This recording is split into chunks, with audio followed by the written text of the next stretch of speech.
What is going on, everybody? This is episode number 285 of the First and Frame Rate Show. I am VF Baller. Over here, we talk about Georgia Southern and Atlanta Falcons football. Not much going on the Atlanta Falcons side of things, but a lot going on in the Georgia Southern side, where we have 4 new teams that are going to be joining the SunBelt Conference. And we're going to talk about those 4 teams and give you a little bit of background. I'm going to touch on each one and give you my thoughts and opinions on each team. So right now, the Super Bowl has not started yet. I'm kind of dating this episode, so I'm just doing it before the Super Bowl because obviously I'm going to watch the Super Bowl. I got the Rams winning by probably like 10 or 17 points. But before then, I want to get this episode out the way so it'll be up and ready for you guys on Monday. As far as the Falcons go, there's nothing to talk about with the Falcons right now. So like I said, the Super Bowl is going on. My team is not theirs, but we're going to talk about Georgia Southern. What does this mean for them and these 4 teams that are going to be joining the conference? If this is your first time here, welcome. If you're here on the YouTube side of things, you already see the 4 teams that are on the screen: Old Dominion, James Madison, Marshall, and Southern Miss. I thank you guys for taking the time out your morning or your day to listen. If you haven't already, hit the like button, share this video, and subscribe to the channel if you haven't already. I really would appreciate that. Also, if you're listening to this on the podcast side of things, iTunes, Google Play, Spotify, Anchor, Stitcher, wherever your avenue of listening to podcasts, give me a high star rating on that star chart. Also, subscribe to the channel or to the podcast, because when you subscribe to the podcast, it'll automatically upload for you, let you know that the podcast is available. And I think on most of these platforms, if you hit auto download, the podcast will download for you immediately, so you can just go ahead and hit that button and listen to the episodes whenever at your leisure. So that's pretty awesome how technology works for the most part. Also, last but not least, if you want to donate, if you've been listening to the content you think is worth your while, if you don't mind, you want to consider, you can donate to any of the links that I have down in the description, the Anchor link or my CashApp link, which is VFBaller20. All that will be down in the description on all platforms, so you can go check all that out. Now, let's go ahead and get this up and running. 4 teams going to be moving to the Sun Belt. They terminated their contracts with the Conference USA, and they're going to be moving over to the Sun Belt sooner rather than later. I think at the beginning of the following season coming up. So we're going to have Old Dominion, James Madison, Marshall, and Southern Miss. Right now, this conference has gotten a lot better, especially in the East, because I think Southern Miss is moving over to the West. I want to think. I don't even know. I know the alignment is out. I didn't pay attention to it, but nevertheless, let's talk about these teams. I want to start off with Old Dominion. We have history with Old Dominion back in the FCS days. You go back to the 2011 and 2012 days when they were competing in the FCS playoffs. They advanced to the second round, but they came down to Paulson Stadium, and we beat them 55-48. So we have history with them. I can't wait to play this team again, because that was that I just want to see that renewed, and that is just awesome to see. Now, coming off in 2012, they come right back into the playoffs again, and they lost to us again in the quarterfinals, 49-35. What a great comeback we had. We outscored them 28-0 in the fourth quarter. I remember watching that game. A lot of people call it the Taylor Heineke game. If you don't know who Taylor Heineke is, he's a quarterback now. I think he plays for the Washington Commanders. But nevertheless, that was one of the greatest games that I've seen that Georgia Southern played. Between that, watching Georgia Southern play in the Florida game and the Camellia Bowl, those probably like my top 3 that I do remember watching. You can interchange some other games because I've watched in my history. But nevertheless, these guys are prominent. They move over to the FBS in the 2012 season. I think it was around the same. I think it was like right before Georgia Southern came to the FBS as well. They went over. I think they started off as an independent team, and then they end up moving to the Conference USA after a year or so. And throughout that season, they let me see. I think they beat Virginia Tech in 2018. I think that was one of their. I think it was their one or only Power 5 team that they beat. I'm not sure. I mean, I'm just looking at it off the screen here, but they did beat Virginia Tech 49-35.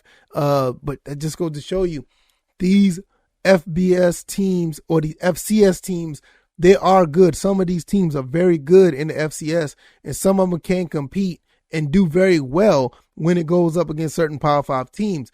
This is one of the reasons why I think North Dakota State, which I don't think they ever will, I'll be highly surprised if they do so. I think they need to go ahead and move up to the FBS, but that's a whole nother story for another day. I don't want to talk about them. But when you look at this team, they've done very well for themselves overall when it comes to when it comes to just making a name for themselves once they move from the FCS to the FBS. And a lot of this is going to be really, really showing once they play in the SunBelt, which is probably, like I said, the most, I got it in the title, the powerful group of 5. That's just what it is. You know, they were already powerful before these 4 teams come in, but now they are, you know, showing off, you know, how powerful they really can be. So Old Dominion, even though we have history with them, we end up beating them in the playoffs twice. We will get to see them at least once a year, which is phenomenal. We'd love to see to play these teams. I can't wait till they come down to Paulson Stadium just to renew those that somewhat of a rivalry that we have, even though we played them in the playoffs. Not much of one, but maybe we can create a small one between them. The next team I want to talk about is James Madison. Now, James Madison is very, very accomplished, just about as accomplished as Georgia Southern. Not only just in the football rankings, that basketball team is pretty good too. So that bodes very well for the Sun Belt, because, you know, bringing a team like this into the conference with football and basketball aspirations.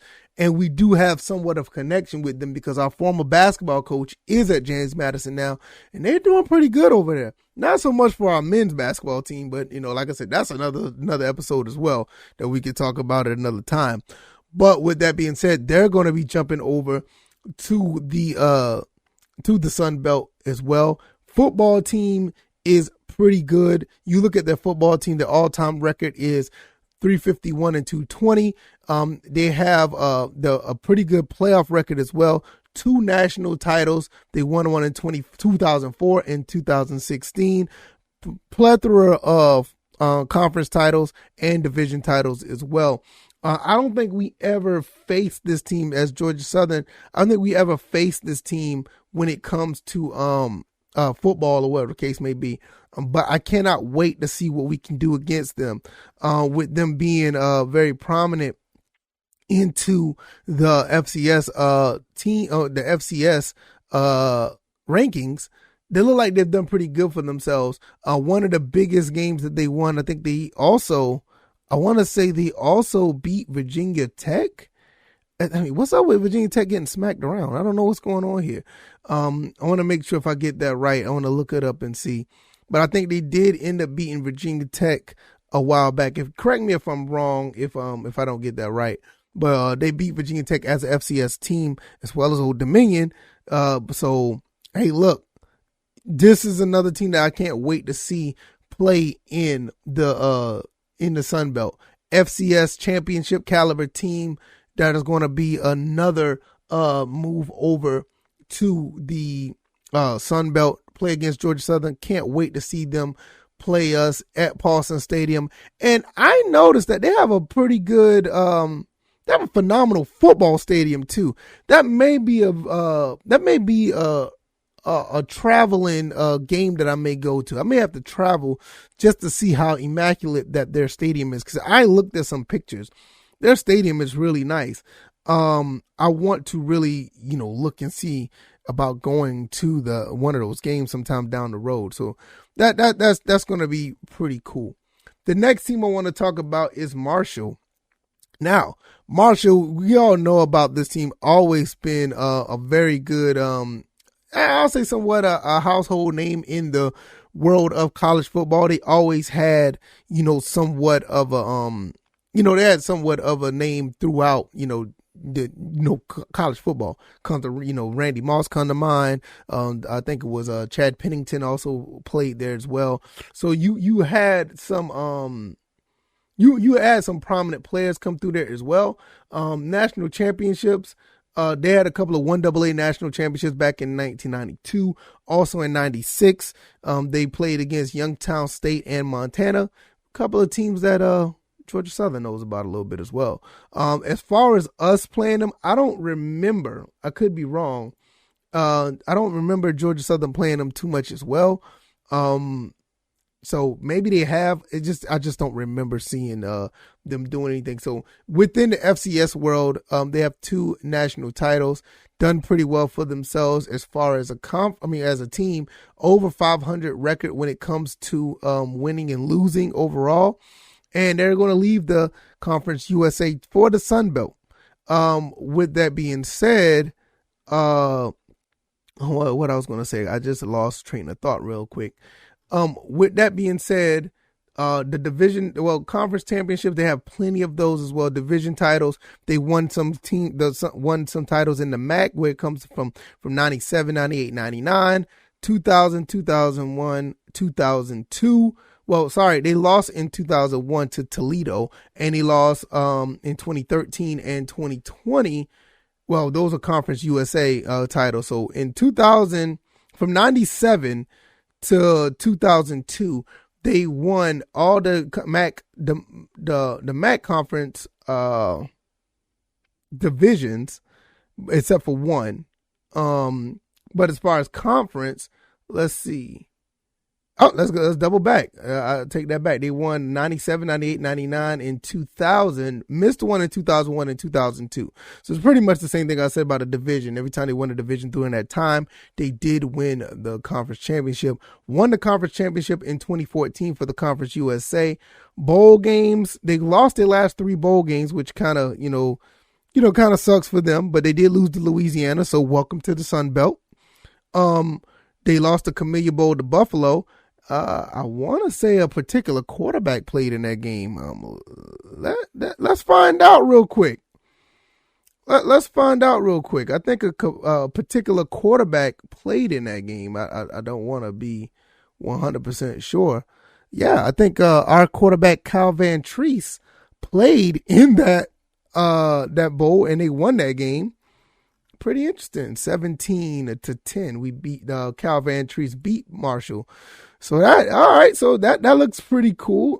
So overall, very prominent, team once again, have some pretty good name recognition, and that's going to be really cool to see them make it over here as well. Last but not least, we got Southern Miss. Don't know too much about this team as well as far as football, but they do have a winning record, 577 and 410 overall as their football as far as their football record. Bowl record 11 and 12, so they're nearly 500.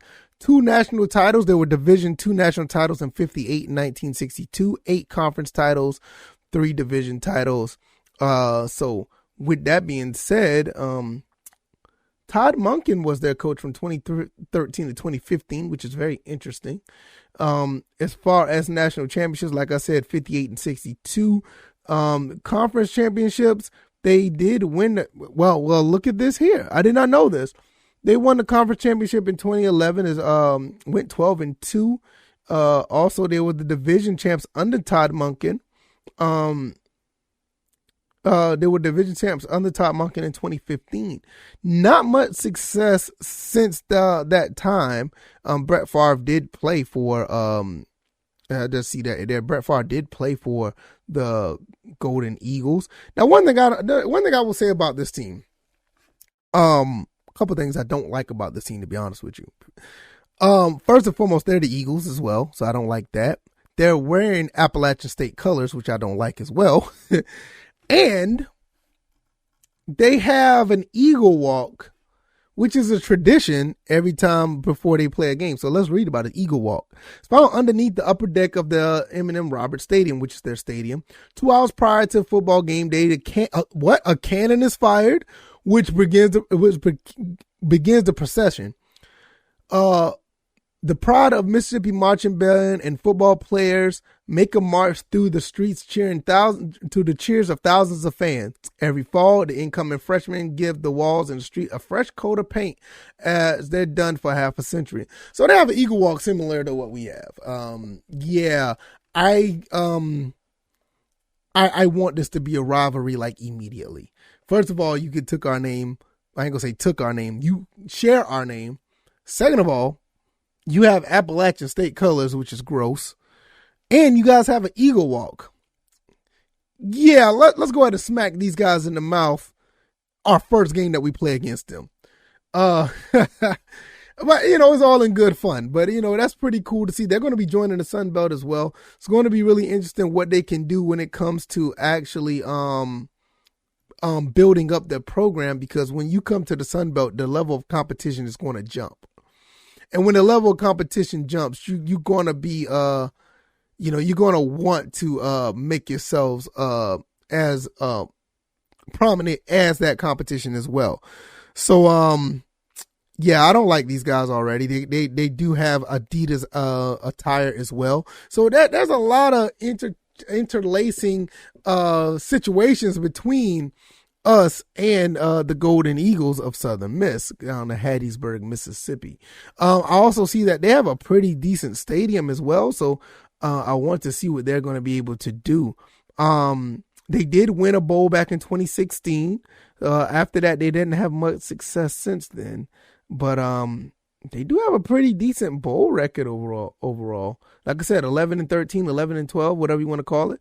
Winning 11 bowl games is nothing to sneeze at. That's pretty cool. So, before I close, I want to talk about this. What does this mean for Georgia Southern? With the Herd, Old Dominion, and the Dukes of James Madison joining the East, Georgia Southern better be on their game. Coach Helton, I know he's watching, these teams move to the Sun Belt. We're going to have a pretty tough schedule every year. We already have to deal with the Appalachian States of the world. We also already have to deal with the Chanticleers of those guys in Conway, South Carolina, Coastal Carolina.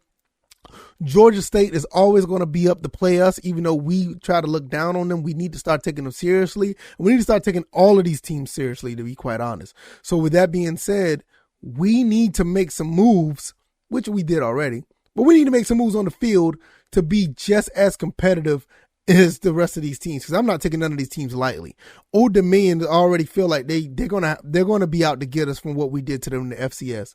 James Madison already have a chip on their shoulder, as well as Marshall. In Southern Miss, even though they're going to be in the West, the times that we do play them, they're going to give us a run for our money as well, because they're going to feel that they're the only Eagles that's supposed to be in the SunBelt Conference. So this is going to be fun. SunBelt is the fun belt. SunBelt is the most powerful Group of 5 conference, and it's not even close. The rest of these Group of 5 conferences can sit and watch how we do it. We're going to be, I think we're going to be just as good as some of these other conferences out here. Power 5. Like right now, I think our conference is looking just as good as the ACC. The ACC don't even look that good anymore. ACC look like they're struggling right now. You know what I mean? So, do we need to talk about Conference USA? What's left of them? The Big 12, they're not going to be looking too good in a minute either, because Texas and Oklahoma is moving to the SEC. So, like right now, the Pac-12, the Big 10, and the SEC is probably like the only three that really, overshadow us.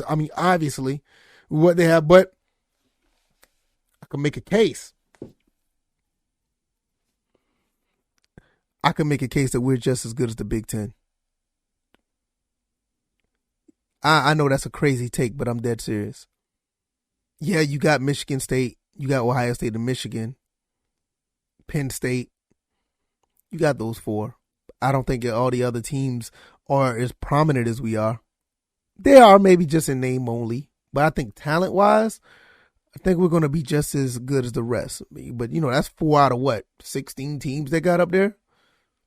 But I can make a case that out of all of these teams that are here, I think we got, 14 teams now? Or 12 teams now? Or something like that. Hey, man, I don't know. I'm not paying attention. Out of all the teams we have, I think probably about 80% of our teams are good in the Sun Belt. I mean, outside of, you can push by the wayside of Texas State here and ULM there, and but the rest of the teams are highly competitive. Just the level of talent is not there. So I mean, we're not even going to talk about the quality of football. I mean, because the quality of football in the Sun Belt is just very, very, very, very good. Maybe that Big Ten thing was a little bit of a stretch. Maybe just a little bit. Big 12, especially after Oklahoma and Texas leave, I think we'll be better than them easily. But nevertheless, I don't want to go down there. I mean, I think I said my piece. I think this is going to be really good. I think we're going to have a really good time next year. These teams come in and play in this conference. I think this is going to be really fun. But I'm still sticking by those 8 wins, Coach Helton, Jared Benko. Let's do this. We can get 8 wins out of this. I think we could beat all 3. I think we could beat all 4 of these teams if we play them next year. I think next year obviously in the East, we're probably going to be playing the Herd. We're going to be playing Old Dominion and James Madison. I think we can get those guys. They're year 1 coming into the conference. Louisiana had a little, tough time with the Herd, but they ended up beating them. I think with the talent we have, I think we'll be all right. It's going to be interesting to see. Well, that concludes the rest of this episode. I mean, if you guys like this information, if you like this content, give me a 5-star, 4-star rating on that star chart over there on the podcast side. Subscribe to the podcast. Also, if you want to give me a like button on the YouTube or Rumble side of things, go ahead and do that. Subscribe to the channel. Help this channel grow. And if you really want to donate, if you really feel it in your heart to donate, the links are down in the description. You hit the Cash App or the Anchor link. Either one that helps grow the channel. It helps grow the content and make this content better. I really, really appreciate you guys for taking the time out and listening for the past 20 plus minutes. I will see you guys on the next one. We will be back here tomorrow, 9 a.m. sharp, where you guys can get some more content, whether it be Georgia Southern or Atlanta Falcons football. All right, y'all. Y'all be blessed. Y'all enjoy the rest of your Monday. You guys take it easy. Peace.